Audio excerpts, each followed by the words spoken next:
It all started with a letter. On a bright morning, the homeowner walked down to the edge of his property to collect the mail. There, tucked among the usual stack of bills and advertisements, was a neatly folded envelope marked with the logo of the Homeowners Association.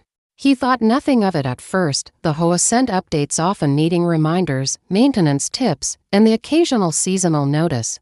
But when he tore it open and scanned the page, his stomach sank. The message was clear and sharp, according to the HOA.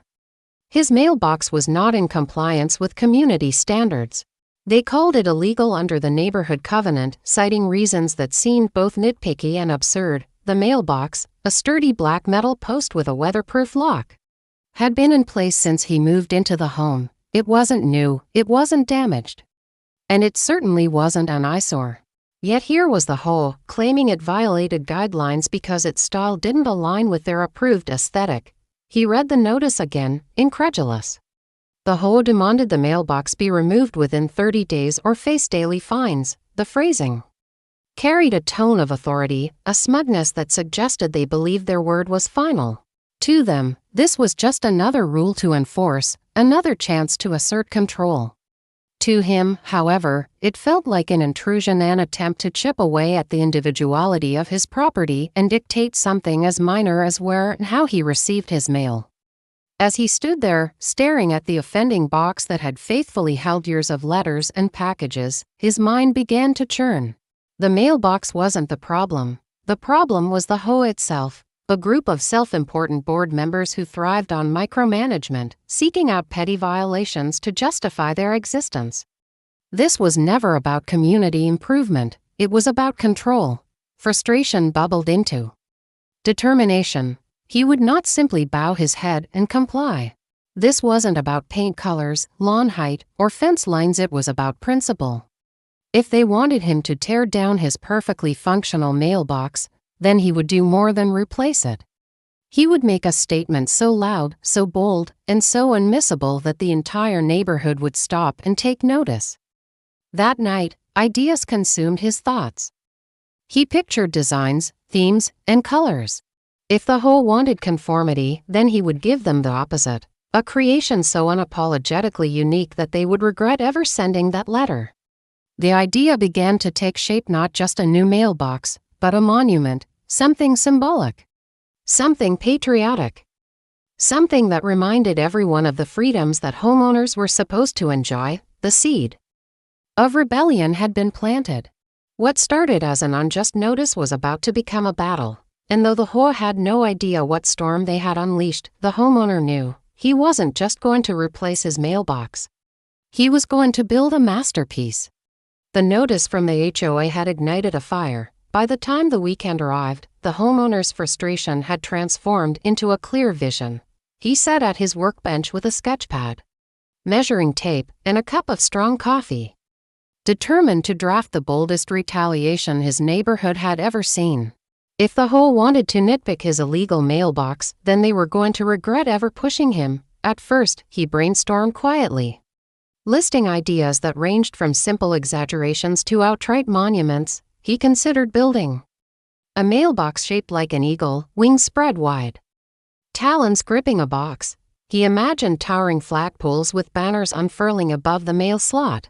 He even entertained the thought of carving a replica of the Liberty Bell with a small compartment for letters. The more he sketched, the more ambitious the ideas became, but slowly, a concept emerged that tied everything together, a patriotic masterpiece, not just a mailbox, but a monument to freedom, individuality, and defiance. If the HOA wanted uniformity, then he would give them the opposite, a vibrant creation drenched in red, white, and blue, crowned with stars, stripes, and symbols that no one could mistake for subtlety. He drew the outline, a massive post painted like a flagpole, with the mailbox itself resembling a miniature replica of the U.S. Capitol dome. Above it, a sculpted bald eagle would perch, wings stretched as if about to take flight. The base would be wrapped in stars and stripes, coated in weather-resistant paint so the colors never faded. To finish, he would mount two solar-powered spotlights at the base, illuminating the entire structure at night for all to see. It was audacious. It was over the top. It was exactly what he needed. Once the design was finalized, he began collecting supplies. Trips to the hardware store became daily errands. Lumber, screws, primer, paint, sealant, and decorative fixtures filled his garage. Curious neighbors peered from their porches as he unloaded carloads of materials. But he gave nothing away. To them, it looked like he was working on a home improvement project. To him, it was the opening salvo in a war. As construction began, the sound of power tools filled the air. He cut beams, sanded wood, and assembled the framework. Sawdust coated the floor of his garage, and half-finished pieces leaned against the walls. The mailbox itself took shape in sections, the dome sculpted from reinforced fiberglass, the eagle crafted with meticulous detail, every feather painted by hand. Word of his project spread quickly through the neighborhood grapevine. Neighbors whispered about the noise, about the piles of supplies, about the late-night sessions when lights glowed from his garage until well past midnight. Some were excited, eager to see what he was building. Others, more loyal to the HOA, raised eyebrows and muttered that whatever he was working on probably wasn't approved. It didn't take long for the HOA to catch wind of it. Midway through construction, he received another letter, this one far more pointed. The board claimed they had concerns about unapproved projects taking place on his property. They demanded he submit plans for review and halt construction until they provided feedback. The tone was condescending, filled with legal jargon, as though they expected him to roll over and beg for permission. But instead of deterring him, their letter fueled his determination. He didn't stop, not for a single day. If anything, he worked harder, pouring his energy into every detail.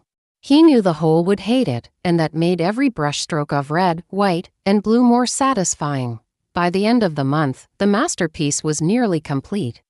The eagle gleamed under the sunlight, its wings polished to a shine. The stripes shimmered in vivid colors, sealed against the weather. At night, the solar-powered spotlights gave the entire structure a radiant glow, visible from down the street. Neighbors began to notice. Some slowed their cars as they passed, jaws dropping at the sight of the half-finished monument. A few stopped by under the guise of casual conversation, their curiosity barely hidden. Many applauded his creativity, quietly admitting they admired his boldness. But others, particularly those with close ties to the HOA, watched with disapproval, their faces tight with judgment. The HOA itself grew restless. Members of the board drove by slowly, pretending to be out for evening strolls while clearly inspecting the progress. Their disapproval radiated through their stares. Each day, the tension grew thicker, like a storm building on the horizon. The homeowner, however, felt nothing but satisfaction. The more they glared, the more he smiled. The project wasn't just about a mailbox anymore. It had become a symbol, a rebellion against conformity, a reminder that homeowners had rights, too. The masterpiece was almost ready for unveiling, and the HOA had no idea how much louder the battle was about to become. The day of the unveiling arrived quietly, without fanfare or announcements. Yet, in a neighborhood where whispers traveled faster than the wind, word had already spread. The homeowner had finished his project, and curiosity was at its peak. By mid-morning, the street had become a parade of slow-moving cars and watchful neighbors, all eager to see the result of the weeks of noise and secrecy. The homeowner stood proudly at the edge of his driveway, making the final adjustments. He tightened the bolts at the base, polished the eagle's wings one last time, and stepped back to admire his work. The mailbox wasn't just functional, it was a monument, a declaration, and a masterpiece all at once. The post rose from the ground like a flagpole, painted in gleaming stripes of red and white, capped with a section of vivid blue dotted with perfectly aligned white stars. The mailbox itself, positioned in the center, resembled a miniature Capitol dome. Its rounded structure coated in bright white enamel. Crowning it all was the eagle. Wings stretched wide, talons perched in perpetual vigilance. It seemed alive under the sunlight, casting a bold shadow across the lawn. As daylight faded into evening, the true spectacle came to life. The solar-powered spotlights flicked on, bathing the entire structure in brilliance. The stars glowed against the dark sky. The stripes radiated in sharp contrast, and the eagle shone as if lit by fire. From down the street, the monument looked less like a mailbox and more like a patriotic shrine. Neighbors couldn't help themselves. Some clapped as they walked by, complimenting the audacity of the design. Others pulled out their phones, snapping pictures to share with family and friends. Cars slowed to a crawl, their drivers craning their necks to get a better view. Children pointed with wide-eyed wonder, calling it the super mailbox. But not everyone was impressed. Within hours of the lights switching on, the whole board members began to appear.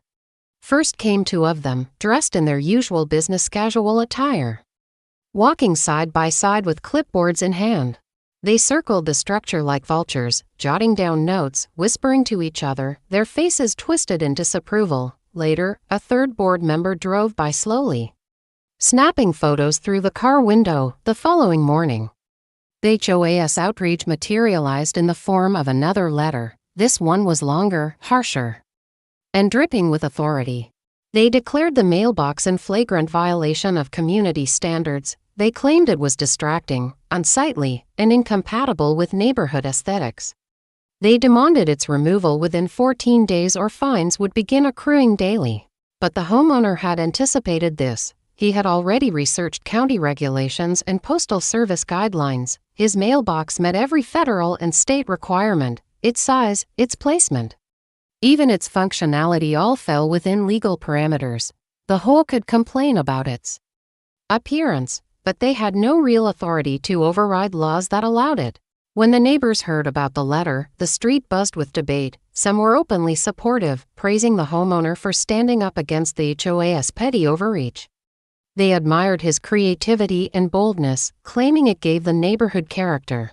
Others, however, sided with the board, arguing that the monument was gaudy, unnecessary, and disruptive to the uniform look of the community. The division grew sharper with each passing day. The homeowner remained resolute. Each evening, as the sun dipped below the horizon, he made sure the spotlights were angled just right, illuminating the mailbox in all its glory. The brighter it shone, the angrier the HOA seemed to become. Soon, the HOA escalated beyond letters. They began sending board members to knock on his door, demanding he comply. When he refused, they tried intimidation, suggesting fines, lawsuits, even threats of liening his property. But the homeowner had done his homework. He knew their threats were bluffs, empty tools meant to scare him into submission. Still, the tension in the neighborhood grew heavy. Neighbors whispered about looming conflict. Some feared the HOA would find a loophole to force the mailbox down. Others believed the homeowner would hold his ground no matter what. For weeks, the standoff continued, the patriotic monument glowing brighter each night as a beacon of defiance. The battle lines had been drawn. The HOA had declared war on his creation. But the homeowner wasn't just defending a mailbox, he was defending his right to stand against their overreach. And as the conflict deepened, he began preparing for the inevitable. If the HOA was going to push harder, he was ready to push back with even more force. The unveiling had started as a spectacle. Now, it had become a battlefield.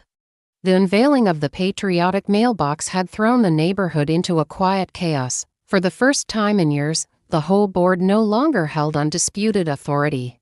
Their letters, usually feared and obeyed without question, had been defied outright. And worse, the defiance wasn't hidden, it stood proudly at the entrance of the homeowner's yard, glowing each night like a spotlight of rebellion.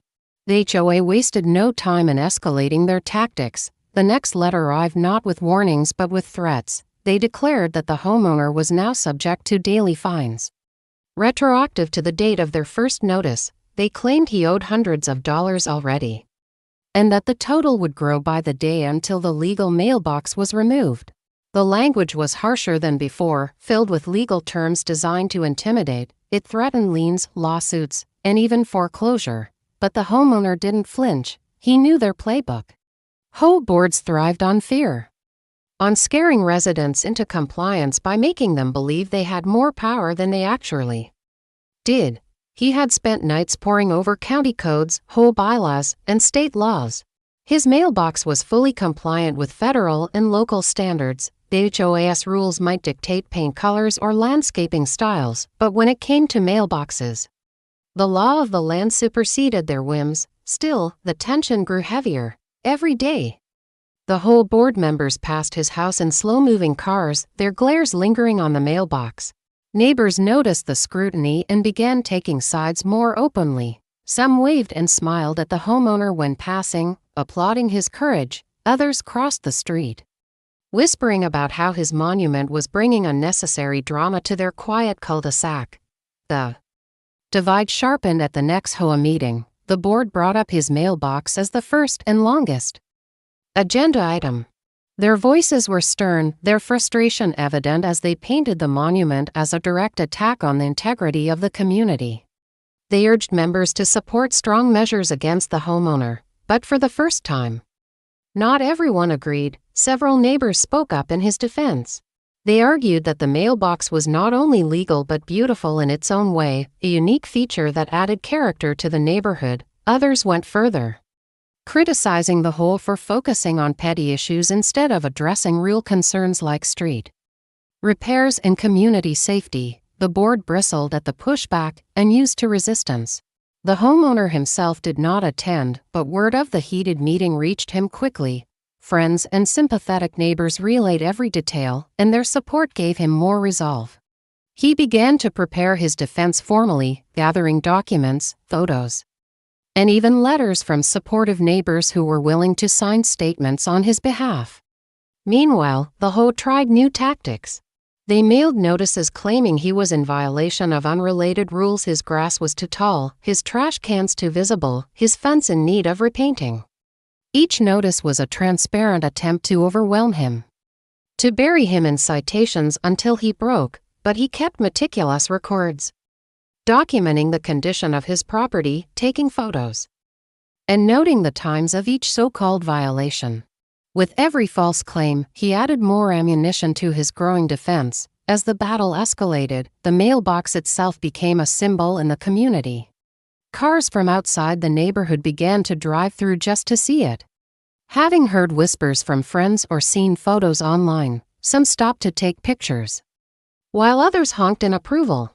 The homeowner had unintentionally created a landmark, and with each visitor, the HOA's irritation grew deeper. One evening, under the glow of the solar spotlights, he noticed a group of neighbors gathered across the street.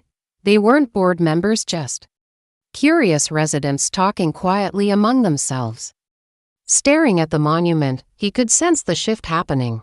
The mailbox wasn't just his fight anymore. It was becoming a rallying point for everyone tired of the HOA's overreach. But with that shift came new risks. The board was cornered, and cornered authority often lashed out hardest. He knew they wouldn't stop at letters and threats. They would look for loopholes, for legal maneuvers, for any way to assert dominance. The fight was no longer about aesthetics, it was about control, about whether the HOA could dictate every aspect of their residents' lives without challenge. The homeowner understood that the next move would be critical. He had prepared his defense, gathered his evidence, and steeled himself for a confrontation that could define not just his property, but the entire neighborhood's relationship with the HOA. The board believed they had power. He was about to show them just how wrong they were. The letters from the HOA had grown nastier by the week, and by now, the fines they claimed he owed had climbed into the thousands. Their threats filled every envelope, demands for immediate payment, warnings of liens, and even whispers of legal action. Yet, despite their desperation, the homeowner remained calm. He knew that their reach had limits, and the time to expose those limits was drawing closer. The breaking point came when the HOA sent an official notice claiming that they had reported his illegal mailbox to the county code enforcement office. They believed this move would bring the county down on his side, that the weight of local government would finally force him into submission. But what they didn't realize was that by involving the county, they had opened a door they could not control.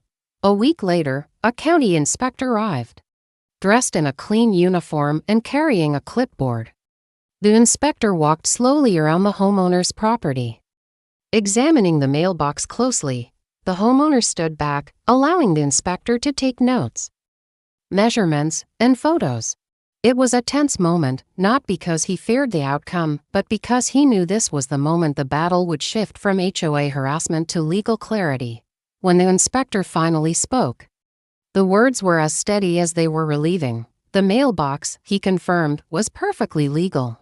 It met every federal and county requirement: height, distance from the curb, accessibility for mail carriers, even visibility.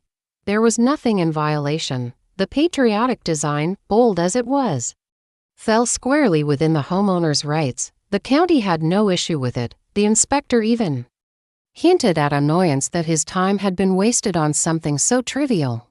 He explained that the HOA had no jurisdiction over mailboxes at all. Those fell under federal postal regulations and county codes, neither of which the monument violated. The inspector documented everything, stamped his approval, and promised to file a formal report clearing the matter. Word of this spread quickly. Neighbors who had watched the drama unfold now knew the truth. The HOA had overstepped its authority. Their letters, fines, and threats were built on sand, and the county's involvement had exposed that for all to see. The homeowner could almost feel the tide turning. The monument, once just a bold statement of individuality, had become proof that the HOA's power was not absolute. The board, however, did not take the defeat lightly. They scrambled to save face, sending yet another round of letters claiming that even if the mailbox was legal, it was still inappropriate for the community. They tried to shift their argument, suggesting it was a matter of neighborhood harmony rather than legality. But the damage was done. Their authority had been undermined, and no amount of wordplay could erase the county's ruling.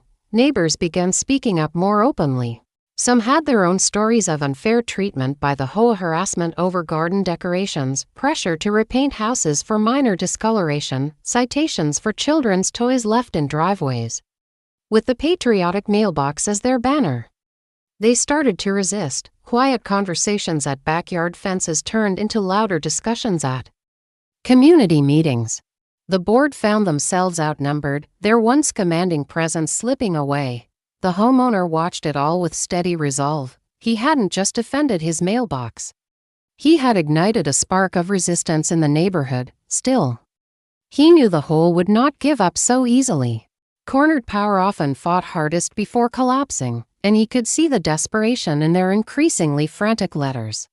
But he also knew he had something they didn't: truth, law, and now the backing of the county itself. The monument wasn't just a mailbox anymore. It was a symbol of freedom, a reminder that homeowners had rights that no HOA could strip away with threats and intimidation. As the county's official report circulated, stamped and signed, it became clear to everyone that the board had been wrong from the start. Their authority had been questioned, their credibility shattered, and their obsession with control laid bare for the community to see. And yet, even as the homeowner celebrated his victory quietly, he sensed there was one more battle left. The HOA wouldn't retreat without a final attempt to reassert dominance. He would need to be ready not just for himself, but for the entire neighborhood that now looked to him as proof that standing up to the board was possible. The fight had started with a simple notice. It was about to end with a decision that would define the future of the community. The county's ruling should have ended the matter. To most reasonable people, it was clear. The mailbox was legal, compliant, and beyond the HOA's jurisdiction. Yet the board, humiliated and desperate, wasn't ready to concede defeat. Instead, they launched one last attempt to claw back authority. A final letter arrived thicker than the others, with bold print stamped across the front: final notice.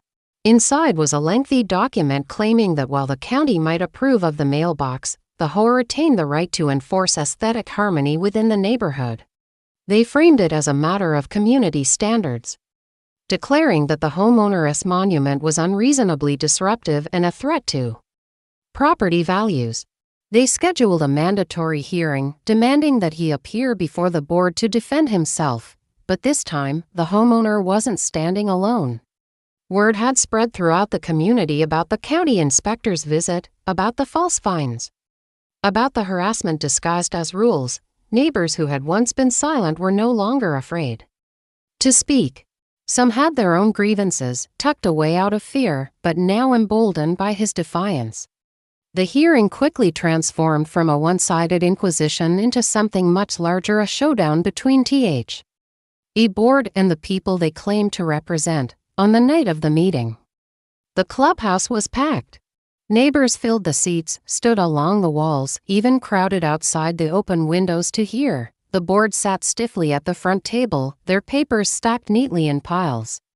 Their expressions tight with tension. They expected to reassert control. But the atmosphere told a different story. This was not a gathering of obedient residents. Was a crowd ready for change? The board opened the floor with sharp words, reading from their prepared statements about harmony, property values, and conformity. They waved photographs of the mailbox as though it were some grotesque violation of decency. But when they invited the homeowner to speak, the tide shifted. He stood, calm but firm, and laid out his case. He presented the county's official report, stamped and signed, confirming the legality of his mailbox. He showed photographs documenting the baseless citations they had sent him: trash cans, fences, lawns, all fabricated attempts to bury him under threats. And then he did something unexpected. He stepped aside and let his neighbors speak. One by one, residents stood to share their own stories. A mother who had been fined for leaving a stroller on her porch. An elderly couple who had been harassed over the color of their shutters. A veteran who had been told to remove his flag from his yard. Each testimony chipped away at the board's authority, exposing a pattern of control and intimidation. The room grew louder with every voice, frustration pouring out after years of silence. By the end, the board was visibly shaken. Their attempts to interrupt were drowned out by the crowd. Their carefully written statements lay forgotten on the table as they realized the truth. They know low. Anger had the community's support. The vote that followed was swift and decisive. Residents called for new leadership, for accountability, for change. Within weeks, the board that had once wielded unchecked power was dissolved, replaced by members chosen by the very people they had once tried to silence. As for the homeowner, his mailbox remained exactly where he had built it, standing tall at the edge of his property, lit by spotlights each night, its stars and stripes gleaming proudly. It was no longer just his personal act of defiance. It had become a landmark, a reminder to everyone who passed by that power only exists when people allow it to go unchallenged. Neighbors often slowed down to admire it, some snapping photos, others simply smiling as they drove by. What began as an unjust demand to tear down a mailbox had ended with the fall of an overbearing HOA board and the rebirth of a community that had found its voice. The homeowner never forgot the lesson. Sometimes, the smallest battles over mailboxes, fences, or flags can become the spark that ignites something greater. His monument wasn't just patriotic in design. It had come to symbolize freedom itself, the freedom to stand tall against unfairness, to protect what was right, and to remind everyone that no rule, no board, and no letter could silence a determined voice backed by truth. And so, in the quiet evenings when the sun dipped low and the lights illuminated the bold, unmissable monument, it stood not just as a mailbox, but as a victory etched forever into the heart of the neighborhood.